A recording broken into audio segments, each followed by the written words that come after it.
Assalomu alaykum. Hop, bugun mana shunday zamonaviy high-tech usuldagi avtobus bekatini yasashni ko'rib chiqamiz. Bu darsimiz ikki qismdan iborat bo'ladi. Birinchi qismi AutoCAD dasturida razmerlari va modeling qismini qilib olsak, bu yoqda ranglar bilan va materiallar bilan ishlayveramiz, ya'ni 3D Max dasturida. Demak, birinchi qismini boshlaymiz. Birinchi qismi demak AutoCAD programmasini ochishni boshlaymiz. Demak, ochganimizda har doimgidek templates bo'limidan ACAD ISO DVT ochamiz. Ochgandan so'ng demak umumiy razmerlarni qo'ya olamiz. Aytaylik, mana liniyani olamiz, olib turib birinchi razmerni qo'yamiz. Xo'p, bizga mana 90 gradusga chizishlik kerak. Shuni qo'yib olamiz, ya'ni artomod buni yoqib olamiz. Demak, ana chizishni boshlaymiz. Demak, avtobus bekatining balandligini aytaylik 280, ya'ni 2 metr 80 santimetr qilish uchun biz millimetrda demak 2800 yozamiz. Mana bizda hozir masshtabni kichkina olgan ekanmiz. Demak, escape ni bosdim. Mana bizda 2800 bu bo'lar ekan. Endi bu yog'ini aytaylik bir 5 metr olsak ham bo'ladi. Demak, bu yerdan qo'yamiz. Bu yoqqa 5000 yozamiz. Mana bo'ldi. Endi mana bu yerda bunday qiyshaygan yeri bor, ya'ni aylana yeri. Buni men oldin chizib oluvdim. Mana bu yerda ko'rishimiz mumkin. To'p tursak, mana shu holatda demak chizib olishimiz kerak. Xo'p, demak bu yoqqa yozamiz. Hozir mana chekkadan yozaman 1 metr. Va bu yerga mana buni shunday bu yerga shuni uchratib qo'ysam, mana o'sha. Mana buni o'chirib yuboraman.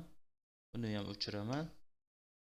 Va bu yerdan mana buni ikkovini qo'shib olishim kerak. Uning uchun shunday filletni bosib, shunday bo'lib turib, shunday qilsam, mana o'zi qo'shilib qoldi. Xo'p, endi mana bu yerda aylanasini chiqarishim kerak. Aylanani chiqarish uchun yana filletni bosaman. Fillet endi buni shunchaki qo'shib oluvdik. Endi buni aylana qilish uchun bu yerda mana radius bo'limi bor. Agar sizlarda bu yer chiqmayotgan bo'lsa, xo'p, R ni bossanglar ham bo'ladi. Xo'p, R probel qilishimiz kerak edi. Tilni o'zgartirib olamiz. Ingliz tilida bo'lishi kerak. Xo'p, R probel. Xo'p, mana o'lcham yozishimiz kerak. Demak, radiusini 1 metr olamiz, ya'ni 1000 millimetr. Ikkinchini ushlasak, mana shunday mana aylantirib berdi. Mana bo'ldi, bizda aylantirib berdi. Endi mana bu qalinligi bor. Mana bu qalinligi. Shu qalinligini chiqarish uchun biz bir 20 santimetr beramiz. Millimetrda 200 bo'ladi. Xo'p, hammasini biz qo'shib olishimiz kerak. Mana bunday ushlab turib, klaviaturada yozamiz. JO deb yozsak, mana join deb chiqadi. Birinchisiga bosamiz. Endi ushlasak, mana bu chizig'imiz bizda xo'p, bitta qo'shildi, ya'ni bitta liniya bo'ldi. Xuddiki polylinda chizgandaqa. Endi bunga qalinlik beramiz, ya'ni mana offset. Offset beramiz, ushlab turib, demak 200 yozamiz, mana 200 berildi. Escape ni bosib, endi bu yerda mana liniyada shunday qo'shib qo'yamiz. 200 escape ni bosamiz. Bu yerda mana bu yerda shunday qilib turib, to'g'ri chizib olaveramiz. Mana bundan o'tish kerak. Mana bu yetmayapti. Buni yetkazish uchun demak bizda trimda ichida extended bor. Shunga bosib, bunday bosib qo'ysak, mana o'zi yetib qoldi avtomatik. Escape ni bosamiz. Xo'sh, yetib keldi. Endi mana bu yerini qilishimiz kerak. Demak, ozgina ichkariga kirgan ekan. Bu ham bir 20 santimetr kirgan. Demak, chizmamizga o'tib olamiz. Bu yerdan mana to'g'ri chiziq chizib olamiz. Mana chizdik, escape ni bosamiz. Endi buni bosib, xo'p, move orqali sursak ham bo'ladi. Move mana bu. Xo'p, bazaviy tochkasi, ya'ni qayerdan ushlab, shuni yo'nalish beramiz. Demak, bu yoqqa 200. Mana demak surildi. Endi mana buni ikkovini qo'shib olishimiz kerak. Ya'ni filletni bosib, xo'p, fillet emas, shunchaki trimda qilib qo'yamiz ekan bo'lmasa. Buni mana bunda chamferda hech qanaqa razmer bermay shunday qilsak ham mana bo'laveradi o'zi. Mana bo'ldi. Mana qo'shib oldik. Endi bizga mana bu ichiga chizib olishimiz kerak. Bizda bor mana shuni ichiga polni chizib yurmaymizda, avtomatik chizib beradigan bizda demak komanda bor. Bu komandamiz bizda yozsak bo deb yozsak mana boundary chiqadi. Shunga bitta bosamiz. Mana bu yerga ishtimasiga deymiz. OK va mana bu ichiga shuni ichini zalifka qilib beradi, ya'ni chegarasini chizib beradi. Bitta bosamiz. Hop, bo'ldi, bosildi. Mana ko'k ko'zni yondi. Escape ni bossak, mana bu yerda endi ushlasak. Hop, mana buni o'chirib turamiz. Hop, bo'lmabdi hozir. Boundary bitta bosamiz va enter ni bosamiz. Mana endi bo'ldi. Mana demak chiqdi. Endi bu yerdan biz ichkariga razmer berishimiz kerak, ya'ni mana bu oyna qismi. Bu yerda oyna bo'ladi. Ushlaymiz. Hop, offset ni bosamiz va ichkariga 400 mana kiritamiz. Mana bizda chiqdi. Endi mana bu tashqi qismini ikkita bo'lib qoldi. Bu yerda o'chirib olsak ham bo'laveradi. Mana bo'ldi. Endi mana bu yetlarini hop aylana qilishimiz kerak. Hop, aylana qilish uchun biz yana bu yerdan filletga o'tamiz. Filletga o'tib ushlaymiz va radius beramiz. Radius demak 500 bersak yetadi. Yana probelni bosamiz, avtomatik fillet ishlaydi. Yana demak bizda aylana joyi ham chiqdi. Umumiy hisobda bizda hozir oldi ko'rinishi chiqdi. Xo'p, endi bizga kerak yonboshdan ko'rinish, ya'ni chapdan ko'rinishi kerak. Demak, chizib olamiz. Mana bunday chizib olamiz. Pastda ham chizib olamiz. Endi bu yerdan mana bunday bitta liniya chizamiz. Endi mana ortiqcha chiziqlarni trim orqali mana kesib tashlaymiz. Kesib tashladik. Endi hop, buni mana oldiga chiqqan yeri bor, aytaylik, mana yonboshdan ko'rinish desak, mana bu yerda 20 chiqadi. Buni oldigacha demak ko'ramiz. 220 chiqarilgan ekan. Demak, o'zimiz chizmamizga o'tamiz. Bu yerdan mana liniyani olamiz. Demak, 2200 mana shu yergacha kelar ekan. Pastga 200, bu yoqqa keyin shunchaki yurib qo'yamiz. Escape ni bosamiz va mana bu liniyani ushlab o'chirib olsak bo'laveradi. Chunki biz chizib bo'ldik. Endi buni ushlaymiz. Copy olamiz. Copy bu yerdan bu yoqqa 200. Escape. Endi mana bu yerdan pastga tushiramiz. 2600 va ichkariga kiramiz. Hop, 600 ichkariga kiramiz. Kirib, shunchaki mana bu yerga shunday ushlab qo'ysak. Mana bizda qiyshiq joyi, ya'ni mana bu yerda chiqdi. Qaytamiz, yana mana buni ushlaymiz, o'chirib yuboramiz. Bizda ham yerda ham chizganimiz bor, buni ham o'chiramiz. Va mana bu yerdan trim qilib turib, shunday o'chiramiz. Va mana bu yerda mana uni o'chiramiz.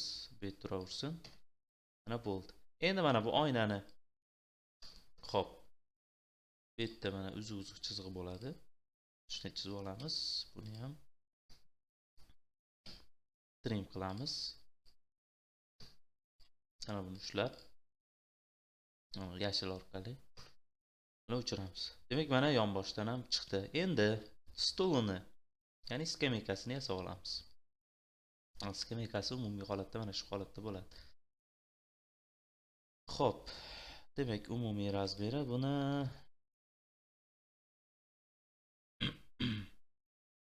120 qilingan ekan. Demak, o'tamiz.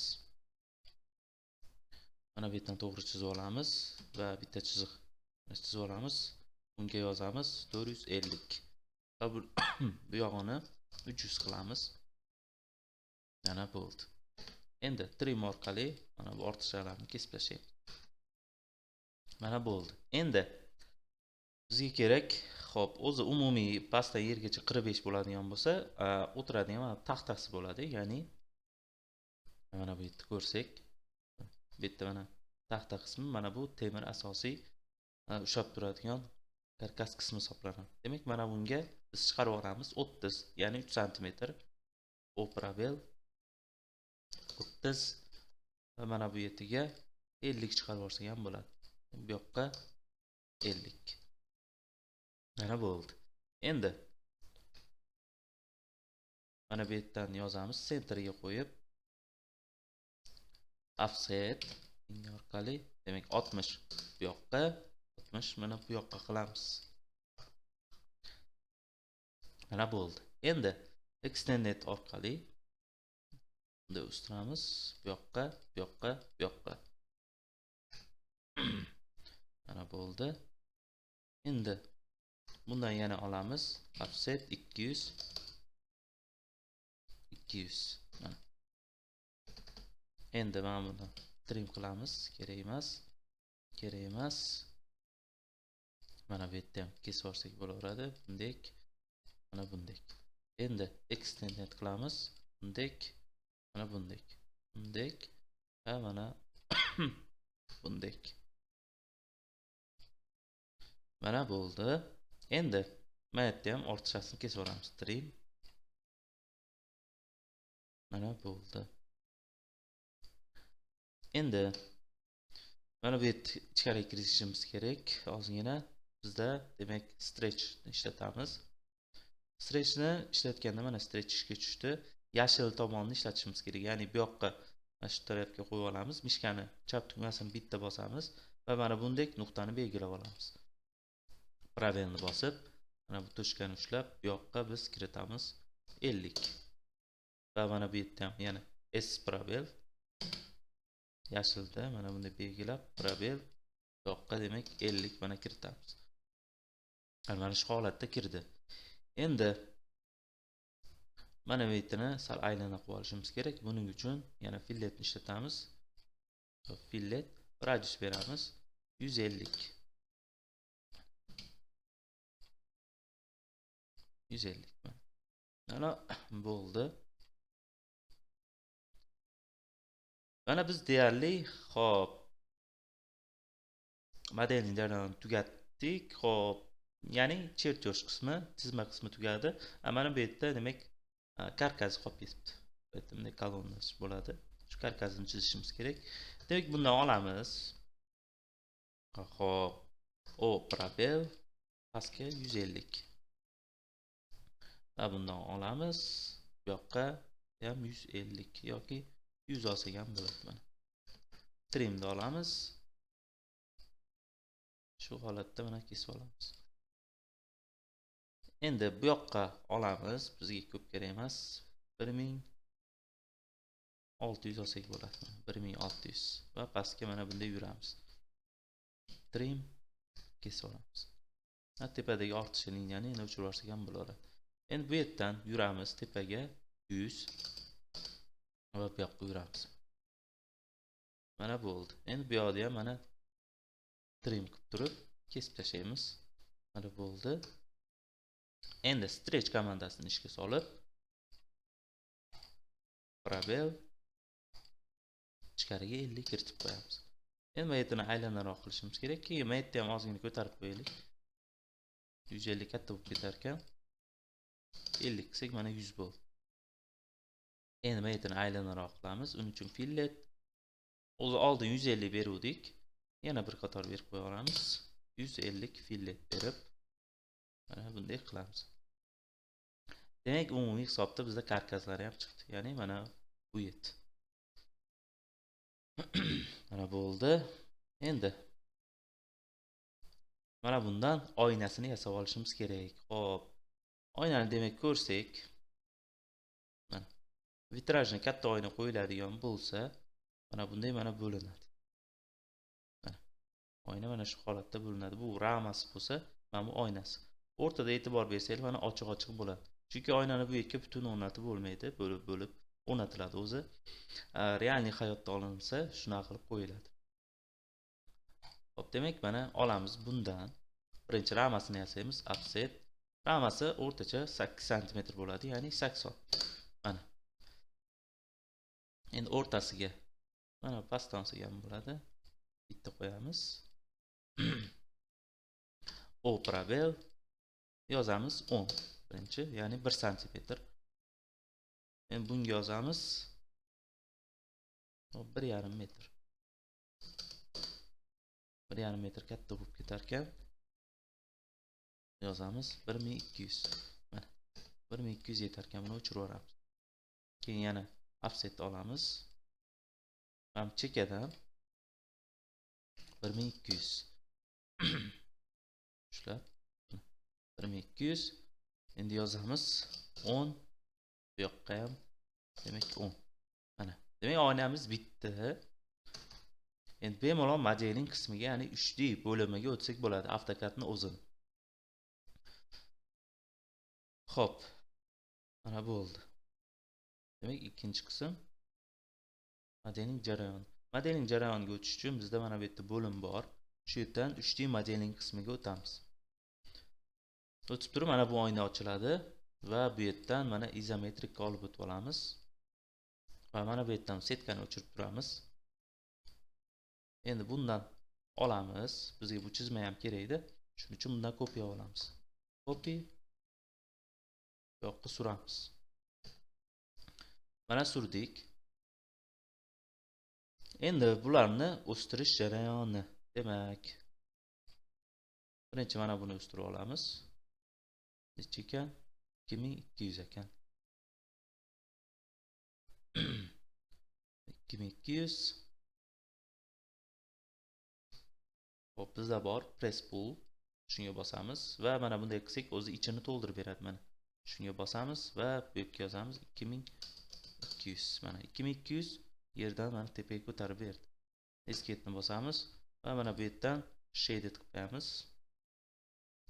Mana shift bilan mishkan roligini bossak mana bunday aylansak bo'ladi.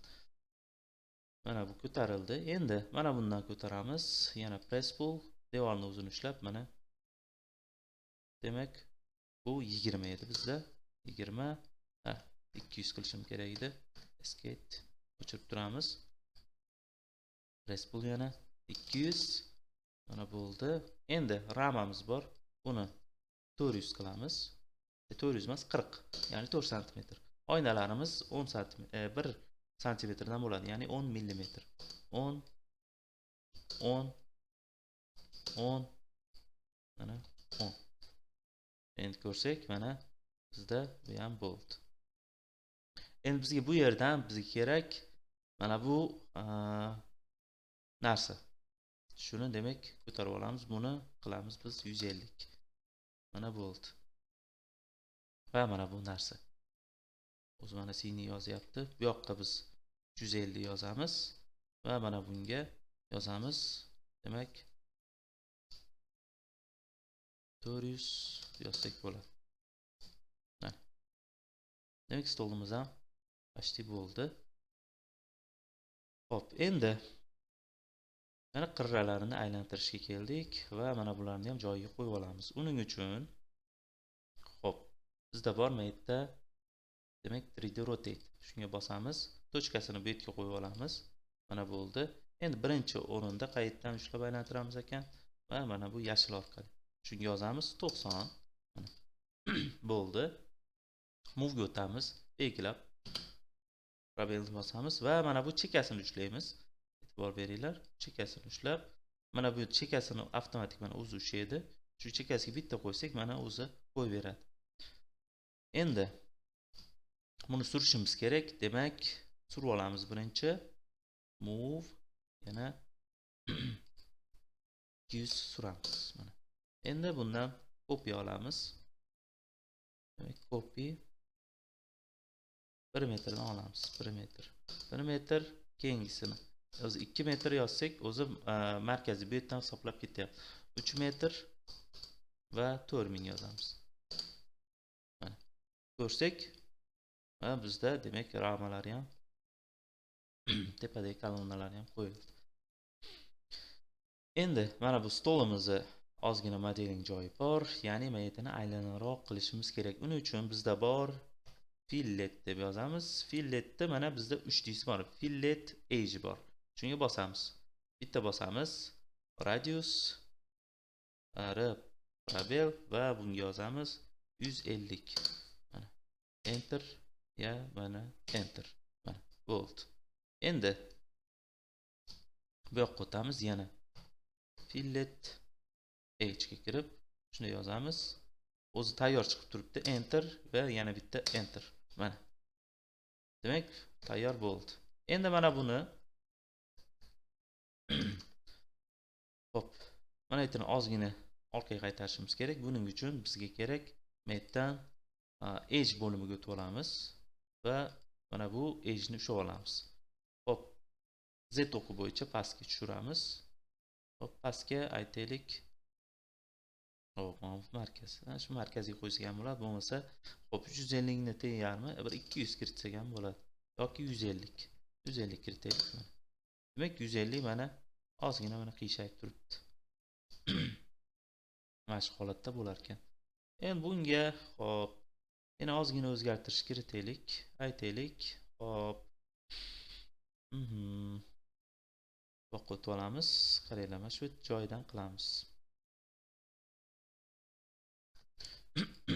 Mana bu yerda mana no filter qilib qo'yamiz. Keyin ushaladi. Ushlab, hop. Mana buni extended qilib olamiz. Mana shu holatda va the boundary qilamiz. Boundary. Okay. Ichiga to'ldiramiz. Enter. Mana bizda bor. Mana o'zimda aylanib chiqdi. Offset beramiz. O probel. Demak 80 qilaylik. 80 qilsak mana bu o'rtasi ochiq bo'lyapti. Demak shuni mana o'rtasi kerak xolos bizga. Hop. Kopiya olamiz. Bitta copy. Mana bu burchakni ushlasak o'zi tayyor shu yerga boradi mana. Mana bu burchakni shuni ushlasak, mana bu yerda ichkariga hozir qo'yildi. Faqat ko'rinmayapti. Mana buni biz shunday qilib qo'ysak, mana bizda ko'rindi. Endi shuni biz press pull olamiz. Mana buni ushlab shuni tepaga ko'tarsak, mana bizda nima hosil bo'ladi? Hop, mana bitta detal hosil bo'ldi. Endi shuni shu yerda o'yib olishimiz kerak. O'yib olish uchun bizga kerak mana bu. Buni ushlaymiz. Hop, probel. Buni ushlab probel. Mana. Endi ko'rsak, mana o'rtasi o'yiq holatda bo'ldi. Ya'ni ozgina bit qo'shildi bunga. Ushlaymiz, buni ham ushlaymiz. Endi mana bu chekasini move qilamiz. Chekasidan ushlaymiz va buni ham mana buni cheka qismini ushlaymiz. Mana qo'yildi. Endi ushlab, demak yana move. Bu yoqqa taxminan mana o'z son chiqyapti. 3200 qilaveramiz. Mana. Mana 3200 surildi. Endi bundan bitta kopiya olamiz. Kopiya emas, yana ozgina orqaga qaytaramiz ekan. Bu yoqqa qaytarsak 300 qaytaraylik. Mana. Kopiya, copy. Endi mana bu tochkasini ushlasak, bunday olib borib turib, mana bu tochkaga o'zi qo'ysak, mana avtomatik ikkitani qilib uchrashdi. Endi buni ushlab, ikkalasini ozgina bu yoqqa surib olamiz. Ya'ni mana bu ikkita aylana turibdi bu yerda. Shu aylanani o'rtasiga bo'lsin deb. Demak 200 bu yoqqa suramiz. Mana. Endi sal to'g'ri keldi. Demak mana umumiy hisobda bizi bekatimizning modeling qismi tugadi. Bu o'zi birinchi qismga edi. Demak bularni ikkinchi qismda biz bu yerdan slowlarga solib hammasini 3D Max ga olib kirishni ko'rib chiqamiz. Hozircha stop. Kanalni kuzatib boring. Keyingi qismlarda 3D Max da ishlashni o'rganamiz. Rahmat.